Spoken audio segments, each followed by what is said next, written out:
Kami terhubung dengan Sekjen Perhimpunan Hotel dan Restoran Indonesia atau PHRI Maulana Yusran. Selamat pagi, Bapak Maulana.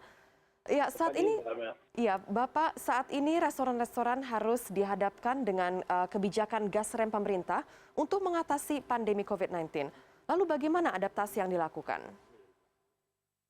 Sebenarnya kalau kita bicara adaptasi ya dalam masuk ke bulan ke-12 di situasi pandemik ini, khususnya di sektor restoran, itu memang sangat sulit, sangat rumit ya untuk beradaptasi. Karena pertama adalah kebijakannya yang selalu berubah, itu nomor satu. Yang kedua, pembatasan-pembatasan itu tentu akan berdampak kepada keberlangsungan daripada usaha restoran tersebut.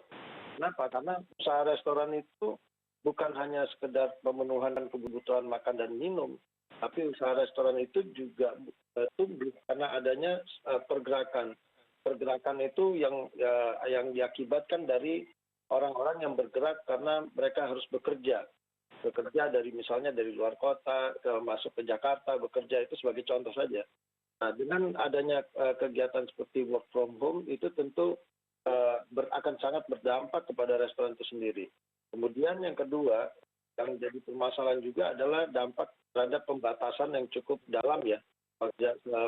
Sebelumnya pada saat tahun lalu itu di PSBB transisi pembatasan 50%, sekarang di PPKM dengan pembatasan yang lebih dalam lagi menjadi 25%. Ditambah lagi pembatasan jam boleh bukanya dari jam 7 sampai sekarang dilonggarkan lagi jam 8. Hal tersebut sangat mempengaruhi terhadap daya tahan terhadap restoran itu sendiri yang sebelumnya memang sudah dalam posisi sulit yang sudah masuk ke bulan 12 saat ini, Mbak. Baik, lalu Pak Maulana, dengan begitu banyaknya restoran-restoran yang harus tutup tentu juga menyebabkan begitu banyak karyawan yang harus dirumahkan. Lalu bagaimana dengan situasi ini? Ini yang selalu kita sampaikan kepada pemerintah, seharusnya dalam membuat suatu kebijakan itu pemerintah juga mempertimbangkan istilah lain di kita itu sharing the pain-nya gitu loh. Jadi jangan hanya membuat suatu kebijakan tapi dampak terhadap keberlangsungan usahanya tidak dipertimbangkan. Karena resiko yang paling utama yang terbesar itu adalah kepada tenaga kerjanya.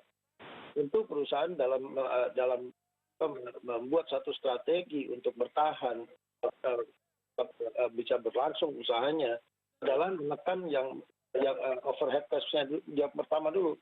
Yang paling besar itu biasanya di listrik, kemudian juga di tenaga kerja.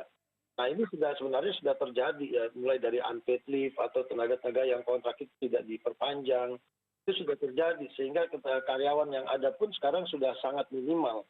Itu menyesuaikan dengan pembatasan yang dilakukan oleh pemerintah seperti menekan yang boleh dan itu cuma konsumennya sebesar 50 dan sekarang 25%.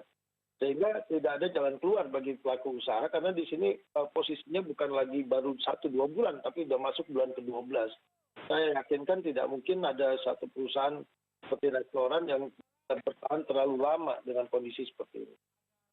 Baik, lalu berdasarkan dengan survei yang dilakukan, 1.000 lebih restoran terpaksa tutup akibat pandemi COVID-19. Lalu bagaimana skala bisnis restoran yang tutup ini dan bagaimana juga nasib pekerja yang harus terkena PHK? Kalau dilihat dari sisi restorannya yang tutup itu umumnya mereka sudah tidak kuat ya. Kita lihat restoran itu ada terbagi ya, wilayahnya ada di pusat perbelanjaan, di perkantoran dan juga ada yang berdiri sendiri di luar. Nah ini yang kalau di pusat perbelanjaan atau di perkantoran mereka tidak kuat untuk membayar service charge-nya sehingga terpaksa restoran tersebut harus tutup. Tutup itu bisa dikategorikan sekarang bisa lebih banyak yang tutup permanen. Nah ini juga terjadi di restoran-restoran yang di luar. Nah tentu upaya strategi apalagi yang nanti dilakukan tentu sekarang cukup sulit. Sampai kan cukup sulit sekarang kita membuat strategi lagi di situasi ini. Nah tenaga kerja tersebut ya otomatis harus dirumahkan atau diberhentikan. Jadi tidak ada jalan keluar lagi. Karena cara bertahan itu sudah banyak yang kehabisan lagi bagaimana cara bertahan. Dan survei yang dilakukan dari lembaga independen itu adalah survei yang dilakukan pada tahun lalu ya sekitar bulan Agustus September. sekarang pertumbuhan dari yang tutup itu juga cukup besar kalau kita perhatikan sekarang. Baik, lalu bagaimana dengan stimulus pajak dan juga pekerja? Apakah sejauh ini membantu? Stimulus itu tidak selalu optimal ya, karena yang paling berat itu ya seperti kemarin ya. Tahun lalu itu kita hotel dan restoran itu mendapatkan dana hibah. Namun yang paling penting itu sekarang masalah hibah itu ada lagi pengeluaran yang cukup besar yang jatuh tempo kemarin itu adalah masalah PBB yang cukup besar ya. Ini tidak ada relaksasi sama sekali. Mungkin di DKI Jakarta diberikan hanya diskon sebesar 20%, sementara mereka tidak bisa menghasilkan. Yang kedua, pajak reklame itu masih ditagihkan sementara konsumen itu sebenarnya menurun drastis ya. Jadi banyak hal-hal yang sebenarnya yang menjadi kewajiban pelaku usaha kepada pemerintah, di mana kebijakan itu tidak boleh, kebijakan itu membatasi, namun terhadap pajaknya itu mereka melakukan relaksasi. Relaksasi yang diberikan kemarin oleh pemerintah pusat seperti diskon dari pajak K25 itu sebenarnya sebenarnya itu bukan tidak terlalu efektif ya, karena kita tetap harus membayar di situ. Jadi cicilannya tetap harus dibayar. Kemudian yang terkait masalah PLN dan seterusnya itu juga belum terlalu optimal ya kemarin itu, karena hanya membatasi kalau mereka masih tetap operation, mereka tetap harus membayar abonemennya. Nah, jadi belum terlalu optimal lah, karena yang hibah kemarin itu ya habisnya nanti bayarnya ke pajak daerah lagi, jadi tidak serta-merta bisa membantu untuk tetap bertahan gitu. Baik, kalau terakhir nih Pak Maulana, bagaimana saran usulan kepada pemerintah agar industri ini tidak terpukul lebih dalam lagi?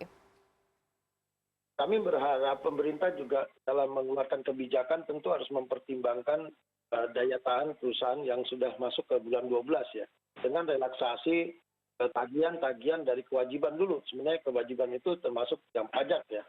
Kemudian juga banyak juga pelaku usaha yang sebentar lagi juga bulan Maret ini kan sudah habis masa restrukturisasi dari kewajiban perbankan dari POJK tersebut. Ini juga harus dipertimbangkan karena nanti akan lebih besar lagi itu yang akan begitu masuk bulan April, POJK-nya sudah habis, perbankan tidak akan memperpanjang restrukturisasi, itu akan menggerus lagi napas daripada perusahaan-perusahaan tersebut. Sehingga tidak bisa bertahan lebih banyak lagi. Kemudian yang terakhir sebenarnya yang kami harapkan adalah bentuk bantuan seperti hibah tersebut dilanjutkan di tahun 2021 ini, termasuk listrik, dan juga yang paling penting lagi seharusnya relaksasi itu juga dipertimbangkan, jangan sampai daerah justru memungut pajak lebih besar lagi yang tidak memikirkan relaksasinya dari pajak daerahnya, sehingga apa yang dilakukan oleh pemerintah pusat pun tidak akan terasa optimal bagi pelaku. Gitu, Mbak. Baik, Pak Maulana, terima kasih atas waktunya bersama kami di CNN Indonesia.